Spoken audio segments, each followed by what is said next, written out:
നൈജീരിയയിലെ Plato സംസ്ഥാനത്തുണ്ടായ സായുധ ആക്രമണത്തിൽ 8 ക്രൈസ്തവർ കൊല്ലപ്പെട്ടു. കുട്ടികളും സ്ത്രീകളും അടക്കം 15ഓളം പേർക്ക് ഗുരുതരമായി പരിക്കേറ്റതായും പ്രാദേശിക ഭരണകൂടവും ഗ്രാമവാസികളും സ്ഥിരീകരിച്ചു. ഫുലാനി തീവ്രവാദികളാണ് ആക്രമണത്തിന് പിന്നിലെന്നാണ് സംശയിക്കുന്നത്.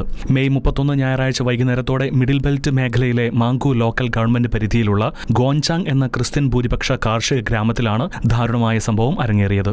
ഭൂമി തർക്കങ്ങളെയും വർദ്ധിച്ചുവരുന്ന സുരക്ഷാ വീഴ്ചകളെയും തുടർന്ന് കഴിഞ്ഞ കുറച്ചുകാലമായി ഈ പ്രദേശത്ത് സമാനമായ സായുധ ആക്രമണങ്ങൾ പതിവാണ്.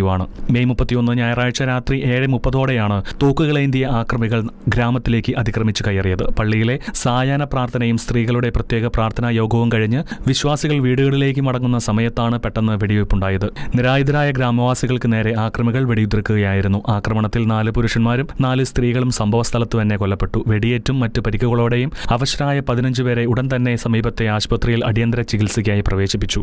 സമീപത്തെ ഒരു താവളത്തിൽ നിന്നെത്തിയ ആക്രമികൾ കൃത്യം നിർവഹിച്ച ശേഷം അതേ വഴിയിലൂടെ തന്നെ രക്ഷപ്പെടുകയായിരുന്നു. ആക്രമണം തുടങ്ങിയ ഉടൻ തന്നെ ഗ്രാമവാസികൾ പ്രദേശത്ത് ക്യാമ്പ് ചെയ്യുന്ന സൈന്യത്തെ വിവരമറിയിച്ചെങ്കിലും സൈനികർ എത്തുമ്പോഴേക്കും ആക്രമികൾ രക്ഷപ്പെടുകയായിരുന്നു. രാത്രി 10 മണിയോടെയാണ് സൈന്യം സംഭവസ്ഥലത്ത് എത്തിയതെന്ന് ഗ്രാമവാസികൾ കുറ്റപ്പെടുത്തി. കത്തോലിക്ക ക്രിസ്ത്യൻ ഭൂരിപക്ഷ കാർഷിക ഗ്രാമങ്ങളെ ലക്ഷ്യമിട്ട് പ്ലേറ്റോ സംസ്ഥാനത്ത് സായുധ ഗ്രൂപ്പുകൾ നടത്തുന്ന തുടർച്ചയായ ആക്രമണങ്ങളിൽ അന്താരാഷ്ട്ര മനുഷ്യാവകാശ സംഘടനകളും മത സ്വാതന്ത്ര്യത്തിനു വേണ്ടി നിലകൊള്ളുന്ന സംഘടനകളും ശക്തമായ ആശങ്ക രേഖപ്പെടുത്തിയിട്ടുണ്ട്.